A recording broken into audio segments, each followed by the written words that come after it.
बच्चों, good morning. मैं पद्मिनी पांडे आप सबका इस ऑनलाइन टीचिंग में पुनः स्वागत करती हूँ। बच्चों, आज हम लोग आपकी क्षितिज पुस्तक के गद्य खंड के इस उपभोक्तावाद संस्कृति जो श्यामचरण दुबे द्वारा लिखा गया है उसके विषय में पढ़ेंगे। श्यामचरण दुबे एक मानव विकास के क्षेत्र में और समाजशास्त्र के क्षेत्र में जाना माना नाम रहा है। इन्होंने समाज, संस्कृति, जीवन ऐसे ज्वलंत विषयों पर लिखा है। अपने विषय के ये विद्वान मर्मज्ञ रहे हैं। उपभोक्तावाद संस्कृति में जो ये निबंध है, निबंध शैली में लिखा है, इसमें लेखक ने भोगवाद का प्रबल विरोध किया है और हमारी जीवन की बदलती शैली, फैशन की होड़, हमारी प्रतिष्ठा के लिए खरीदारी करना इत्यादि इन चीज़ों के क्या हमारे परिणाम होंगे, इन सब के बारे में बताया है। आइए हम लोग पढ़ते हैं उपभोक्तावाद की संस्कृति।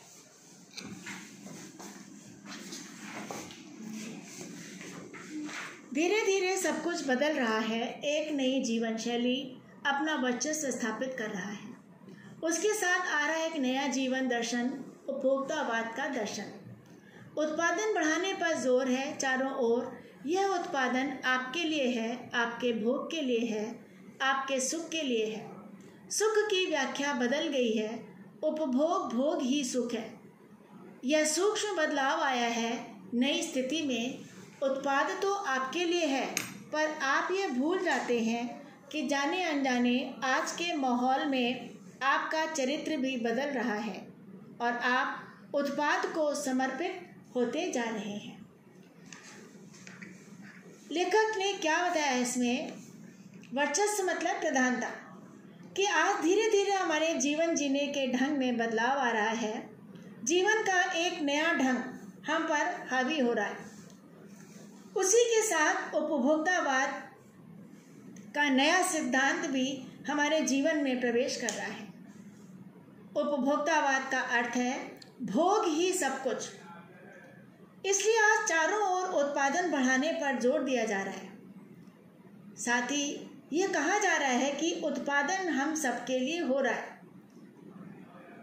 हम सब इनका भोग कर सकें, इसीलिए ये हो रहा है। हम इनसे सुख पा सकें, इसके लिए इसीलिए उत्पादन हो रहा है। कहते हैं सुख की व्याख्या बदल गई है। आज सुख का अर्थ बदल गया है। सुख का अर्थ बदल गया मतलब खाने पीने और भोग करने को ही हम सच्चा सुख मानने लगे। इस नई स्थिति में एक थोड़ा अंतर आ गया है, सूक्ष्म अंतर आया है कि ये उत्पादन कहने को तो हमारे लिए है, परंतु वास्तविकता में ये हमारे स्वभाव को बदल रहे हैं। हम पर हावी होते जा रहे हैं, हम पर अपना प्रभाव छोड़ते जा रहे हैं और हमारा जीवन इन्हीं को समर्पित होता जा रहा है। हम अपने जीवन जो मूल्यवान जीवन है, इसको हम भोग के साधन में ही लगा रहे हैं। तो पहले हमारी सुख की परिभाषा क्या हुआ करती थी? मानसिक, शारीरिक और आध्यात्मिक। इसमें हमारे आनंद आता था, ये हमारे सुख हुआ करते थे। पर आजकल केवल उपभोग के साधनों को भोगना ही सुख है और हम सारा जीवन उसी में लगा देते हैं। फिर वो आगे कहते हैं मनुष्य के देखिए जो चरित्र की बात वो कहते हैं, आपका चरित्र भी बदल रहा है और आप उत्पाद को समर्पित होते जा रहे हैं। मनुष्य के बदलते चरित्र का मुख्य लक्षण यह है कि अब उत्पादों का भोग नहीं करता, बल्कि उत्पाद उसके जीवन का भोग करते हैं। यानी मनुष्य का जीवन पूरी तरह उत्पादों का गुलाम हो गया है। बच्चों, आगे वो अन्य प्रकार के उदाहरणों से आपको समझाते हैं। क्या विलासिता की सामग्रियों से बाजार भरा पड़ा है, जो आपको लुभाने की जीतोड़ कोशिश में निरंतर लगी रहती है। दैनिक जीवन में काम आने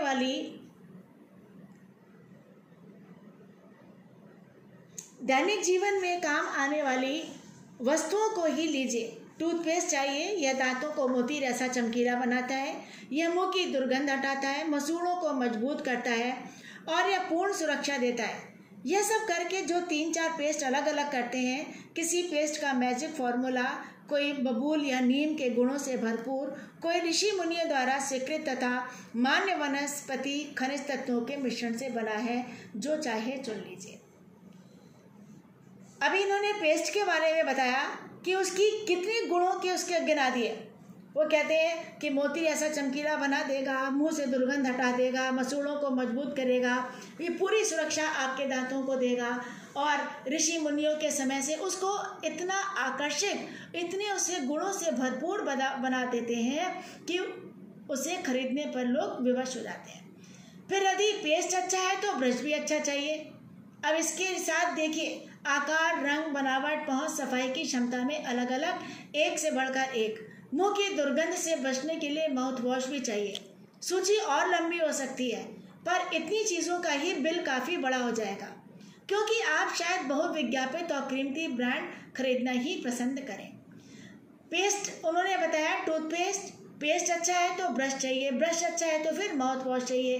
तो एक चीज़ खरीदने के लिए हमें 3 ब्रांड चीज़ें चाहिए, तीनों का ऐसा कि उसके लिए हमारी कहते हैं लिस्ट लंबी हो जाएगी, और आप बहुविज्ञापित कीमती ब्रांड खरीदना ही पसंद करेंगे। और ये मनुष्य जो है वह आकर्षण में, लोभ में पड़ करके विज्ञापन जो है वह उसे अपनी ओर खींच करके कीमती ब्रांड वस्तुएं खरीदना ही पसंद करते हैं। सौंदर्य प्रसाधनों की भीड़ तो चमत्कृत कर देने वाली है। हर वहाँ उसमें नए नए उत्पाद जुड़ जाते हैं। सौंदर्य प्रसाधन कहते हैं वो तो अनलिमिटेड है, उसकी तो कोई सीमा ही नहीं है। और साबुन ही देखिए, एक में हल्की खुशबू, दूसरे में तेज, एक दिन भर आपके शरीर को तरोताज़ा रखता है, दूसरा पसीना रोकता है, तीसरा जर्म्स से आपकी रक्षा करता है। यह लीजिए सिने स्टार्स के सौंदर्य का रहस्य, उनका मनपसंद साबुन। लेखक ने साबुन के माध्यम से समझाया कि बड़े बड़े देखिए, जो बड़ा अभिनेत्री या अभिनेता जो होते हैं वो इस तरीके का विज्ञापन करते हैं, तो उस पर साधारण जनता का बड़ा प्रभाव पड़ता है। तो जैसे साबुन की भी कई उन्होंने क्वालिटीज़, कई गुण गिना दिए कि अब एक प्रकार के साबुन से काम नहीं चलेगा। ऐसा साबुन जो शरीर को तरोताज़ा भी रखे, जर्म्स भी मारे और हमारी दुर्गंध, पसीने को भी रोके। और उसको कहते हैं कि एकदम शुद्ध गंगा जल से बनाए, आपकी स्किन को, चमड़ी को नर्म रखेगा, आपके सौंदर्य में निखार ला देगा। तो कहते हैं इस प्रकार से इसके विषय में वो बताते हैं कि कितनी चीज़ें हमको ये बाजार में आकर्षित करती हैं। संभ्रांत महिलाओं की ड्रेसिंग टेबल पर 30-30 हज़ार की सौंदर्य सामग्री होना तो मामूली बात है। पेरिस से परफ्यूम मंगाइए, इतना ही और खर्च हो जाएगा। ये प्रतिष्ठा चिन्ह है, समाज में आपकी हैसियत जताते हैं। पुरुष भी इस दौड़ में पीछे नहीं है। पहले उनका काम साबुन और तेल से चल जाता था, आफ्टर शेव और कोलोन बाद में आए। अब तो इस सूची में 1-2 दर्जन चीज़ें और जुड़ गई। संभ्रांत संपन्न परिवारों से संबंधित महिलाएं, क्या वो कहते हैं कि लोग पेरिस से परफ्यूम मंगाते हैं कि ताकि समाज में अपनी शान बगाड़ सके, विदेशी वस्तुओं के प्रयोग में अपनी शान समझते हैं। प्रतिष्ठा चिन्ह, हमारी महंगी से महंगी चीज़ हमारी प्रतिष्ठा का प्रतीक बन जाती है, वो हमारे मान सम्मान की बात होती है। जिस वस्तु को समाज में जितना ऊंचा मानते हैं, वो से ही हम उतना प्रतिष्ठा का प्रतीक मानते हैं। तो वो कहते हैं लेखक कि देखिए कि ये ट्रेंडी है और महंगे भी हैं। पिछले वर्ष के फैशन इस वर्ष शर्म की बात है। तो वो कहते हैं कि नारी तो नारी, पुरुष भी इसमें जो है वह पीछे नहीं है। आफ्टर शेव और कोलोन तो बाद में आए। इस सूची में 1-2 दर्जन चीज़ें और जुड़ गई हैं। कहते हैं लेखक कहते हैं वो इसमें ये संदेश देना चाहते हैं कि समाज में उपभोक्तावाद की संस्कृति निरंतर बढ़ती जा रही है। इस पर हमें किसी न किसी तरीके से लगाम लगाना चाहिए। पुरुष भी नारी के समान सौंदर्य साधनों का उपयोग करके उसकी दौड़ में लग गए। वे अब साबुन तेल पर निर्भर नहीं है, बल्कि उन्हें और भी प्रसाधनों की आवश्यकता हो गई है। छोड़िए इस सामग्री को, वस्तु और परिधान की दुनिया में आइए। जगह जगह बुटीक खुल गए, नए नए डिज़ाइन के परिधान बाजार में आ गए। ये ट्रेंडी हैं और महंगे भी। पिछले वर्ष के फैशन इस वर्ष शर्म की बात है। घड़ी पहले समय दिखाती थी, उससे यदि यही काम लेना हो तो 400-500 में मिल जाएगी। हैसियत जताने के लिए आप 50-60 हज़ार से लाख 1.5 लाख की घड़ी भी ले सकते हैं। संगीत की समझ हो या नहीं, कीमती म्यूजिक सिस्टम ज़रूरी है। कोई बात नहीं यदि आप उसे ठीक तरह चला भी ना सके, कंप्यूटर काम के लिए तो खरीदे जाते हैं। महज दिखावे के लिए उन्हें खरीदने वालों की संख्या भी कम नहीं है। अब लेखक इस बात को आपको बता रहे हैं कि अभी टूथपेस्ट, ब्रश और साबुन, इन चीज़ों के बारे में बताया, सौंदर्य प्रसाधन के बारे में बताया, तो कहते हैं अब ये वस्तु और परिधान की दुनिया में आई है। ये हमें नए नए डिज़ाइन के वस्त्र बाजार में आ गए, बड़े बड़े बुटीक खुल गए हैं, ये नए ट्रेंड मार्क वाले हैं और महंगे भी हैं। और हमारी मानसिकता ये है कि पिछले वर्ष जो फैशन था वो आउट ऑफ फैशन हो गया, इसलिए हम उसको नहीं लेंगे, इसमें हम शर्मिंदगी महसूस करते हैं। भाई घड़ी का कार्य है समय बताना, वो तो हम 400-500 में कम कीमत की घड़ी भी वही समय बताएगी जो ज़्यादा कीमत की हो, लेकिन हम फिर वही बात कि हम केवल और केवल उसमें स्टैंडर्ड में, ट्रेंड में जुट जाते हैं। इसी तरह से कहते हैं संगीत, चाहे म्यूज़िक सिस्टम हो, समझ हो या नहीं हो, पर घर में एक शोपीस की तरह म्यूज़िक सिस्टम होना चाहिए, क्योंकि लोग खरीद रहे हैं आजकल। कंप्यूटर तो बहुत काम की चीज़ है, काम के लिए ही उसका इस्तेमाल किया जाता है, लेकिन जो केवल शो करने वाले, प्रदर्शन करने वालों की भी लेखक कहते हैं संख्या कम नहीं है। खाने के लिए 5 सितारा होटल है, वहाँ तो अब विवाह भी होने लगे हैं। बीमार पड़ने पर 5 सितारा अस्पतालों में आइए। सुख सुविधाओं में अच्छे इलाज के अतिरिक्त यह अनुभव काफ़ी समय तक चर्चा का विषय भी रहेगा। पढ़ाई के लिए 5 सितारा पब्लिक स्कूल है, शीघ्र ही शायद कॉलेज और यूनिवर्सिटी भी बन जाए। भारत में तो स्थिति अभी आई नहीं, पर अमेरिका और यूरोप के कुछ देशों में मरने के पहले अंतिम संस्कार और अंत विश्राम का प्रबंध भी कर सकते हैं एक कीमत पर। कहते हैं हर चीज़ के लिए हमें 5 स्टार, बड़े से बड़े एक ट्रेंड, एक मार्क की आवश्यकता पड़ती है। चाहे हम बीमार पड़े, चाहे खाने जाएं, चाहे विवाह हो, चाहे हमारी पढ़ाई हो, इन सब के लिए कहते हैं हमको एक उसके प्रदर्शन की एक 5 स्टार बड़े स्टैंडर्ड की आवश्यकता हो गई है। कहते हैं इन्होंने उदाहरण दिया है कि मरने से पहले लोग अमेरिका और यूरोप में अपनी कब्र का इंतज़ाम करवा जाते हैं, जो कि जिसमें कि आप जैसा पैसा देंगे वैसी होगी। संगीत में फव्वारे होंगे, हरियाली का प्रबंध होगा और एक सुंदर वहाँ पे आपकी कब्र जो है बनी होगी, मन चाहे फूल खिलेंगे, सारी चीज़ें आपको वहाँ पे प्रोवाइड की जाएंगी, सारी चीज़ें मिलेंगी। कल भारत में भी यह संभव हो सकता है। लेखक कहते हैं कि हो सकता है भारत में भी यह संभव हो जाए, और अमेरिका में आज जो हो रहा है कल वह भारत में भी आ सकता है। प्रतिष्ठा के अनेक रूप होते हैं, चाहे वे हास्यास्पद ही क्यों न हो। यह है एक छोटी सी झलक उपभोक्तावादी समाज की। यह विशिष्ट जन का समाज है। सामान्य जन भी इसे ललचाई निगाहों से देखते हैं। उनकी दृष्टि में एक विज्ञापन की भाषा में यही है राइट चॉइस बेबी। लेखक कहते हैं आज अमेरिका में लोग अपनी प्रतिष्ठा के लिए कुछ भी करने को तैयार है, यहाँ तक कि वे अपने अंतिम संस्कार का भी प्रबंध स्वयं कर रहे हैं। कल को यह सब भारत में भी हो सकता है। प्रतिष्ठा कई प्रकार की होती है। बहुत सी प्रतिष्ठाएं तो ऐसी होती हैं जिनमें हंसी आती है। अभी हंसने की ही बात है कि मरने के बाद अंतिम विश्राम की व्यवस्था करना बड़ी हास्यास्पद स्थिति है कि कौन देखने आता है मरने के बाद भी कि किसने क्या इंतजाम किया कि नहीं किया। यह उपभोक्तावादी समाज की छोटी सी झलक लेखक ने आपको बताई। उपभोक्तावादी समाज में विशिष्ट जन, एक विशेष लोग आते हैं। जिन विशेष लोग कौन? जिनके पास खूब धन समृद्धि है, वे इसके अंग हैं। परंतु सामान्य लोग भी इस समाज को ललचाई नज़रों से देखते हैं। वे भी इन सुख सुविधाओं को अपनाना चाहते हैं। अगर विज्ञापन की भाषा में कहें तो हम कह सकते हैं कि हम अपनी इसी जीवन शैली को श्रेष्ठ मानने लगे हैं। यही है राइट चॉइस बेबी। विज्ञापन कहता है कि यही उचित है, यही श्रेष्ठ है। तो सब लोग अब अमेरिका में अपने सुख साधनों के पीछे लोग पागल हो रहे हैं, अपने अंतिम संस्कार की व्यवस्था भी करने लगे हैं। ये सारी चीज़ें हम कहते हैं कि इस झूठी प्रतिष्ठा के पीछे भागे जा रहे हैं। और विशेष लोगों के बारे में बताया कि जो एक धनी संपन्न वर्ग जो है वह विशिष्ट जन, विशिष्ट समाज कहलाता है। आगे देखिए, अब ये विषय के गंभीर पक्ष की ओर है। इस उपभोक्ता संस्कृति का विकास भारत में क्यों हो रहा है? वो कहते हैं अब इन्होंने एक गंभीर विषय की, इसकी उपभोक्ता संस्कृति का आखिरकार विकास भारत में कैसे, इसका प्रचार प्रसार हो रहा है। सामंती संस्कृति के तत्व भारत में पहले भी रहे हैं। उपभोक्तावाद इस संस्कृति से जुड़ रहा है। आज सामंत बदल गए हैं, सामंती संस्कृति का मुहावरा बदल गया है। हम सांस्कृतिक अस्मिता की बात कितनी ही करें, परंपराओं का अवमूल्यन यानी नीचे की ओर गिरना हुआ है।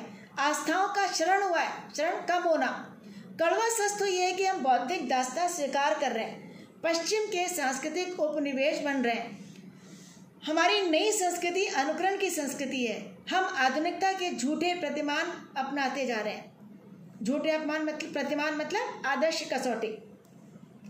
प्रतिष्ठा की अंधी स्पर्धा को में जो अपनाना है उसे खोकर छद्म की आधुनिकता के गिरफ्त में आते जा रहे हैं। लेखक कहते हैं कि हम भारत में पहले देखिए सामंतों का राज्य था। सामंत कौन? जो ऐसी जीवन शैली जिनकी, जो बड़े बड़े राजा महाराजा हुआ करते थे, जो अपनी मनमानी चलाते थे और भोग विलास को ही अपना लक्ष्य मानते थे, वो होती थी सामंती संस्कृति। कहते हैं भारत में पहले से सामंतों का राज रहा है। वे हर प्रकार के भोग में लिप्त रहे हैं। उनकी भोगवादी जीवन शैली के तत्व भारत में बहुत पहले से हैं। इसी से जुड़ी है उपभोक्तावादी संस्कृति। और आज हुआ यह है कि सामंतवादी बदल गए। उनकी जो भोगवादी स्वभाव है वो ज्यों का त्यों बना हुआ है। या हम ऐसे कहें कि सामंती संस्कृति आज भी भोगवाद के रूप में जीवित है, केवल उसकी शैली बदल गई है। तौर तरीके आधुनिक हो गए हैं। तौर तरीके आधुनिक हो गए।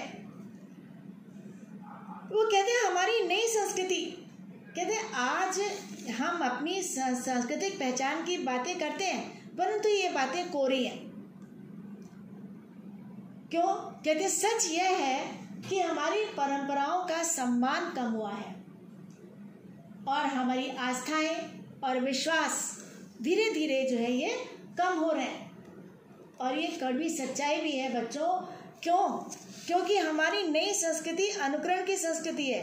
हम आधुनिकता के झूठे प्रतिमान अपनाते जा रहे हैं। प्रतिष्ठा की अंधी प्रतिस्पर्धा में हम जो अपना उसे खोकर, छद्म मतलब बनावटी, यानी हम ऐसी जीवन शैली या संस्कृति अपनाना चाहते हैं जो झूठे आदर्श की कसौटी है।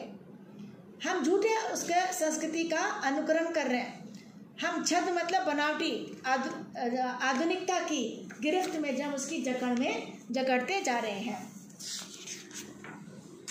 कहते हैं यह बड़ी कड़वा सच है कि हम अपनी बुद्धि पर विश्वास नहीं कर रहे। कहते हैं बहुत ही कड़वा सच है कि हम अपनी बुद्धि पर विश्वास नहीं करते हैं और हमने विदेशी संस्कृति की सोच को स्वीकार कर लिया है अपनी बुद्धि पर विश्वास न करके। यह बौद्धिक दास्तां है, वैचारिक गुलामी है। सचमुच हम पश्चिमी देशों को एक कॉलोनी के रूप में हम ढलते जा रहे हैं। फिर वो कहते हैं देखिए कि सांस्कृतिक अस्मिता यानी एक ऐसी संस्कृति या जीवन शैली जिसके कारण एक विशेष समाज के लोगों की अलग से पहचान है, जिसके कारण एक विशेष की तरफ से जो है वह एक विशेष समाज के लोगों की पहचान है। कहते हैं आजकल हम ऐसी संस्कृति में पल रहे हैं। कहते हैं लेखक कि हमारा अनुकरण, हमारी नई संस्कृति अनुकरण की संस्कृति है। कहते हैं हम जिस संस्कृति में पल रहे हैं वह अनुकरण की, यानी दूसरों का जो है वह अनुकरण कर रहे हैं, यानी पश्चिमी देशों की देखा देखी अपना रहन सहन तय करते हैं। आजकल के नए भौतिक उपकरण जो है टीवी, फ्रिज, कंप्यूटर, ये सब आधुनिकता के प्रतीक माने जा रहे हैं।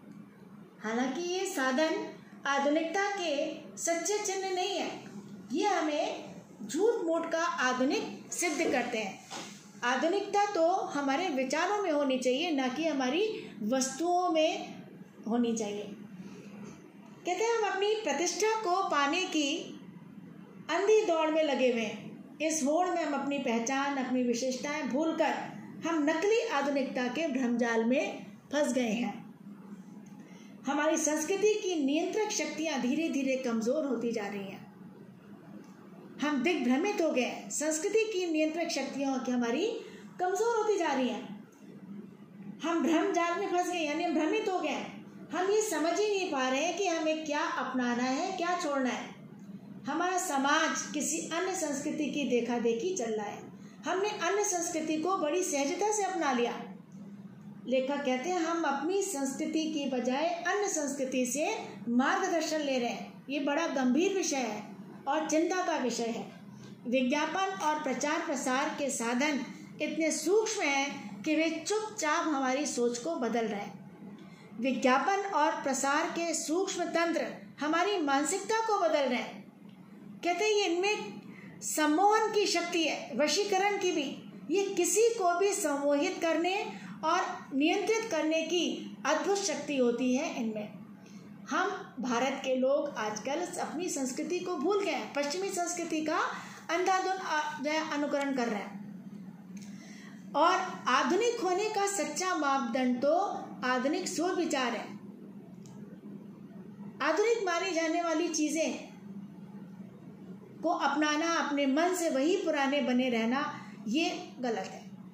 हम चीज़ें तो आधुनिकता चीज़ें अपना लेते हैं, पर मानसिकता हमारी पुरानी बनी रहती है। ये झूठा मापदंड है। मनुष्य की सोच आधुनिक होनी चाहिए। कहते हैं कि ये सारी वस्तुएं हमारे उपयोग के लिए हैं, हमारे समय, हमारी शक्ति को बचाने के लिए हैं। हमें समय के साथ चलना चाहिए। परिवर्तन सृष्टि का नियम है। सारी बातें सही हैं। आधुनिकता, प्राचीन में भी आधुनिकता हो, ये सारी बात सही है, पर हमारी सोच आधुनिक हो, ना कि हमारी अंधानुकरण। हम अंधे दौड़ में दौड़ जाएं कि हम चीज़ों को इकट्ठा करने के लिए हम आधुनिक बन जाएं, वैसे सोच हमारी वही पुरानी की पुरानी हो। आधुनिकता के एक झूठे प्रतिमान के प्रतीक नहीं बनना है हमें। आधुनिक होने का दिखावा, छद्म मतलब बनावटी। हम भारतीय पश्चिमी देशों की जीवन शैली को अपना चुके हैं और उन्हें ज़्यादा श्रेष्ठ समझते हैं कि वो ज़्यादा विकसित हैं। इस कारण हम भी उनकी इतना आधुनिक बने, इसलिए हम उनकी गिरफ्त में आते जा रहे हैं। तो कहते हैं अंततः इस संस्कृति के फैलाव का परिणाम क्या होगा, यह गंभीर चिंता का विषय है। हमारे सीमित संसाधनों का घोर अपव्यय हो रहा है। जीवन की गुणवत्ता आलू के चिप्स से नहीं सुधरती, ना बहुविज्ञापित शीतल पेयों से, भले ही वे अंतर्राष्ट्रीय हों। पिज़्ज़ा और बर्गर कितने ही आधुनिक हों, हैं वे कूड़ा खाते। समाज में वर्गों की दूरी बढ़ रही है, सामाजिक सरोकारों में कमी आ रही है। जीवन स्तर का यह बढ़ता अंतर आक्रोश और अशांति को जन्म दे रहा है। जैसे जैसे दिखावे की संस्कृति फैलेगी, सामाजिक अशांति भी बढ़ेगी। हमारी सांस्कृतिक अस्मिता मतलब पहचान, हमारी सांस्कृतिक पहचान का ह्रास, पतन तो हो ही रहा है। हम लक्ष्य भ्रम से पीड़ित हैं, विकास के विराट उद्देश्य से पीछे हट रहे हैं। हम झूठी तुष्टि के तात्कालिक लक्ष्यों का पीछा कर रहे हैं। मर्यादाएं टूट रही हैं, नैतिक मानदंड ढीले पड़ रहे हैं, व्यक्ति केंद्रिकता बढ़ रही है, स्वार्थ परमार्थ पर हावी हो रहा है। भोग की आकांक्षाएं आसमान को छू रही हैं। किस बिंदु पर रुकेगी यह दौड़? देखिए, ये प्रश्न चिन्ह है कि किस बिंदु पर रुकेगी यह दौड़। लेखक कहते हैं आजकल चारों ओर पश्चिमी संस्कृति फल फूल रही है। उसका परिणाम कितना बुरा होगा?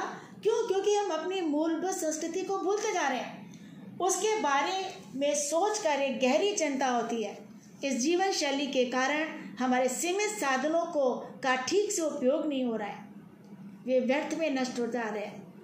लेखक ने उदाहरण के द्वारा बताया कि हमने ये मान लिया है, जो लोग आलू के चिप्स खाते हैं, जो विज्ञापन में शीतल पेय पदार्थ आते हैं उनको पीते हैं, तो उनका जीवन स्तर ऊंचा है। नहीं, ये गलत धारणा है।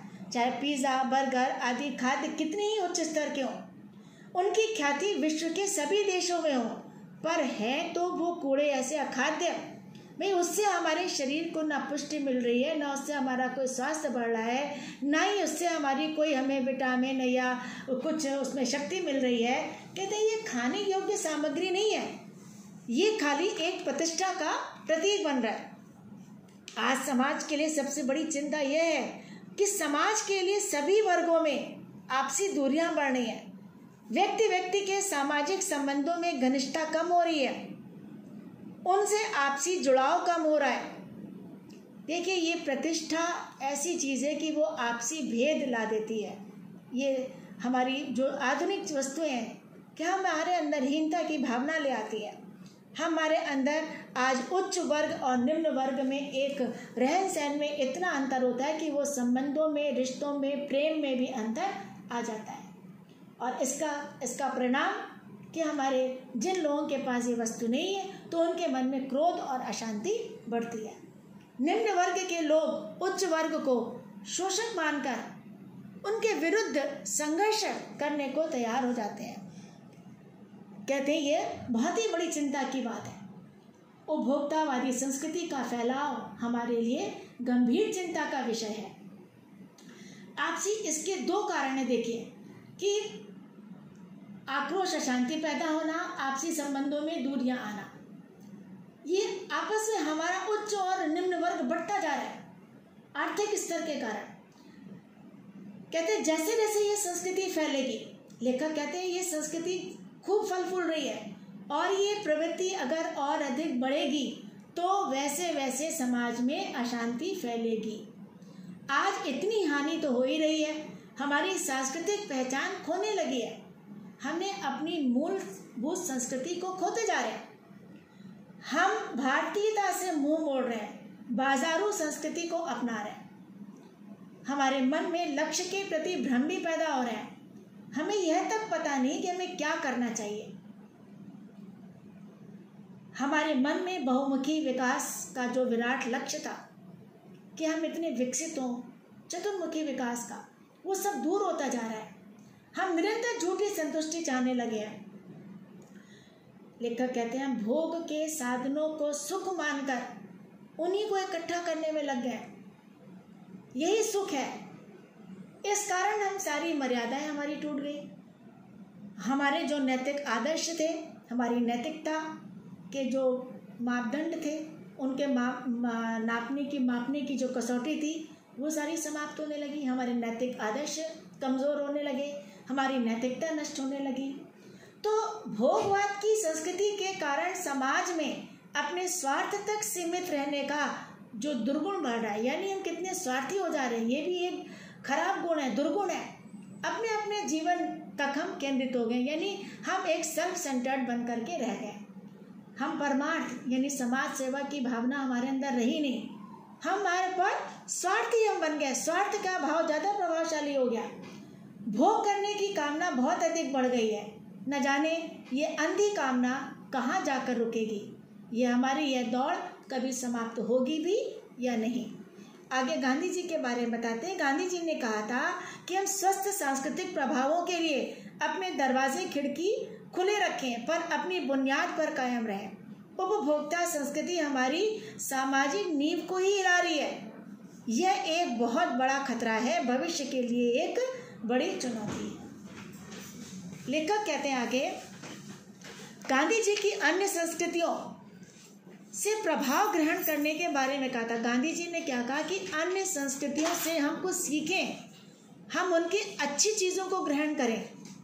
इसके लिए खिड़की दरवाजे से तात्पर्य कि हम अपने ज्ञान चक्षु खुले रखें, अर्थात हम खुले मन से अन्य संस्कृतियों की अच्छी बातें सीखनी चाहिए। परंतु ये ध्यान रखना चाहिए कि हम अपनी संस्कृति को न भूलें, हमें अपनी संस्कृति की नींव नहीं छोड़नी चाहिए। दुर्भाग्य से आज की उपभोक्तावादी संस्कृति हमारी सामाजिक संस्कृति को हिला रही है। इतनी बड़ी बात कहते हैं कि उपभोक्तावादी संस्कृति हमारी सामाजिक संस्कृति को, हमारा समाज इससे प्रभावित हो रहा है। हम भोगवाद के चक्कर में पड़कर अपनी सामाजिक विशेषताओं को भूलते जा रहे हैं। यह हमारे समाज के लिए बहुत बड़ा खतरा है। हमारी समाज के जो सारे सब लोग दूर हो रहे हैं, आपस में रिश्ते बट रहे हैं, अंतर आ रहा है, इससे हमारा भविष्य खतरे में पड़ सकता है। हम अपनी राह से भटक सकते हैं।